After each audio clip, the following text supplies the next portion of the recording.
almost there, we're almost in summer.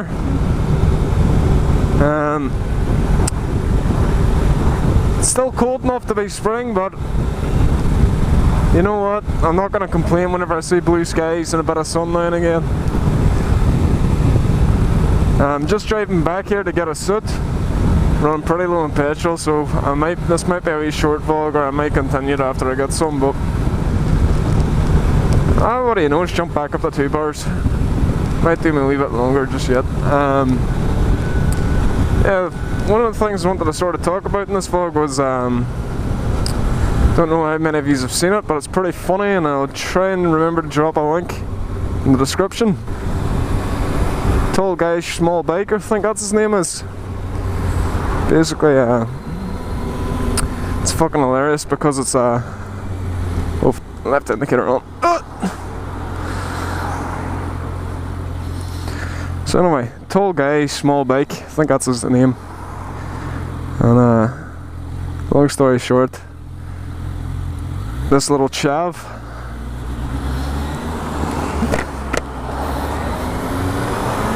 so this wee chav tries to overtake everyone, does a couple of legal maneuvers.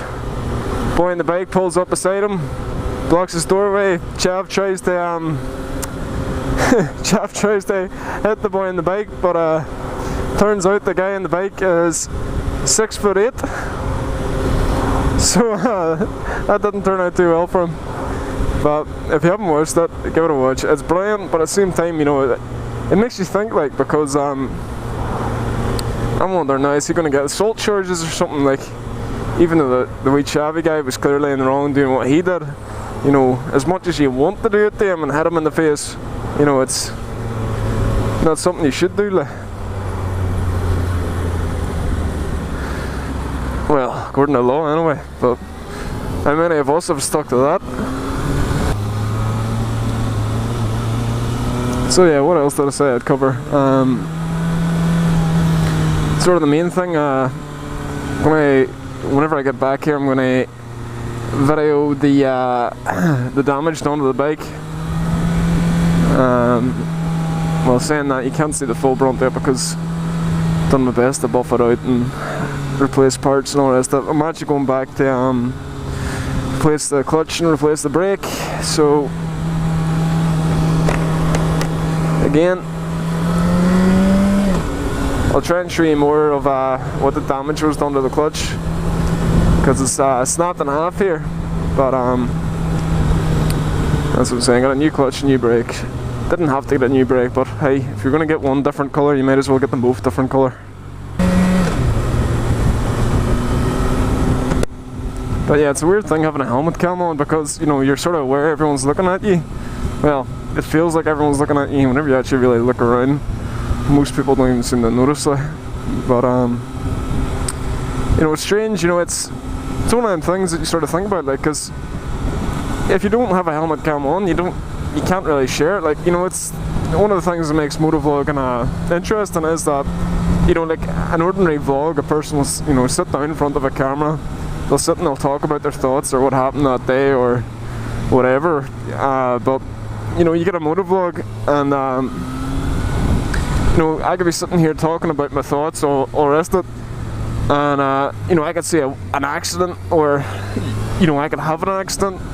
You know, anything could happen, really. Like, anything can happen while I'm driving about here. And you know, it's not just a vlog anymore, it's an experience that I've shared with you, and it's kind of interesting when you think about it. Like, it's not even just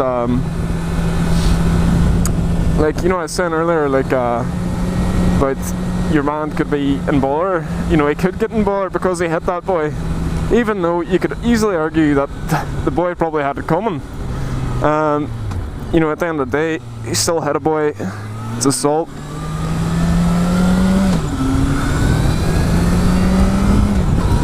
And what's more, he's actually supplied his own video evidence. Do you know what I mean? Like, it's not a case of you know, he got caught by a camera in security or like a CCTV camera. He's literally filmed his own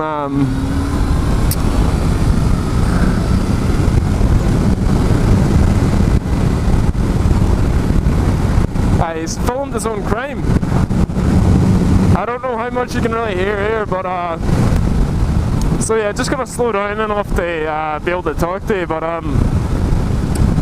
long story short, there's a really bright sun. You know, it's to get near the day where it sets, and because I'm wearing my tinted visor, it barely affects me at all. Like, I could easily drive through this.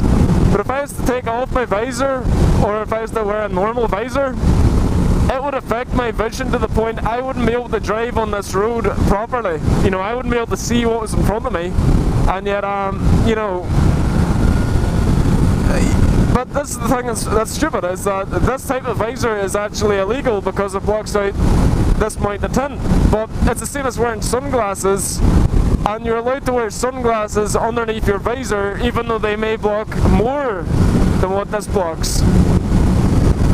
What makes it even funnier is that you could literally take off your sun visor and have no visor at all, and that would be legal. So having no form of protection while driving, as long as you're wearing a helmet, it doesn't matter that you're not wearing a visor. You know, it's such a stupid law that me wearing this is more illegal than not wearing any form of protection, covering my eyes against wind, rain, grit on the road being kicked up at you. You know, you just feel like sometimes the people who run this country take no attention to the motorbike laws at all, because it is stupid. It is absolutely stupid. Like, I think the police around here just treat it like guidelines, that it's okay for you to sort of wear it now because it's during the day, but if it was at night, then you can do it. You can get involved for it then, but that at least it makes sense to me. But it's down as being a law that it's illegal to do it.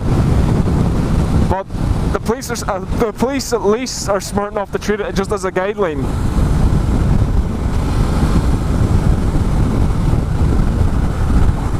Like, I don't know, what do you guys think? Do you think it's more dangerous for me to drive with a dark visor whenever I can actually drive because I can see where I'm going because the sun's not bothering me? Or do you think it's more legal to drive with no visor at all and have no protection against, you know, grit hitting you, you know, wildlife hitting you, bugs, bees, wasps? Anyone who's ever had a wasp or a spider get inside their visor will know just how annoying that is. I think the worst one I've had was I've had a spider inside the visor, but luckily spiders don't really bother me, so I just sort of lifted it up and got it out. I've had the wasp too, but oh Jesus, look at that traffic. Oh God.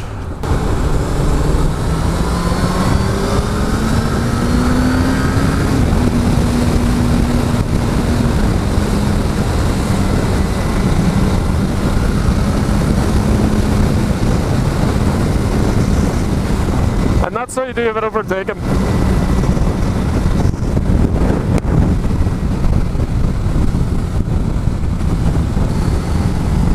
So yeah, don't really have much else to talk about today, I don't think. If I remember anything, I'll drop it in the after post where I'm showing you the damage of the different parts on the bike. Luckily it's nothing too bad, it was just a low slide. I'll quickly go over the crash for anyone who didn't hear before.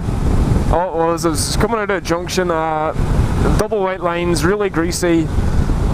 Most bikers know what I'm talking about here. If you don't and you're learning, basically painting the road is absolutely deadly during the winter if it's greasy. And long story short, came out of the bend, accelerated it probably a wee bit harder than I should have. Not mad, didn't open it up or anything like that, but you know, should have been more careful considering the climate. And long story short, the bike span out and went crazy, and next thing you know, I'm looking at a couple £100 of cosmetic damage. But what can you do? Just gotta fix up what you can and then move on. End of the day, it doesn't affect the way the bike drives, and it still looks great, so you know what? Could have been worse, and it could have been better. Doesn't really make a difference either way it happened. Anyway guys, later. Also, I know this is after I've said later and all that stuff, but I've noticed nothing really mad seems to happen while I record, and yet as soon as I don't record, like all this mad shit will happen. Like as I was saying that day in Derry, I was supposed to record, but I forgot my mic cable, and there was like a van came out of a junction the complete wrong way around. Like it came out of the entrance to the junction, taking an exit. And what else? Like this wee girl, she like came around the corner so badly that she hit the curb on the other side of the road. And I was like, why am I not recording this? Oh wait, because I forgot my mic cable. And I was absolutely ripping. So I recorded the drive home, and nothing out of the ordinary happened that entire drive home apart from my pin lock steaming up. It's mad, like. So I either need to record every single time I'm out to capture some of this stuff, or maybe the reason nothing mad happens is because I'm recording. I don't know. Either way, I'm gonna stop in, get some petrol, go see one of my mates, go get my suit,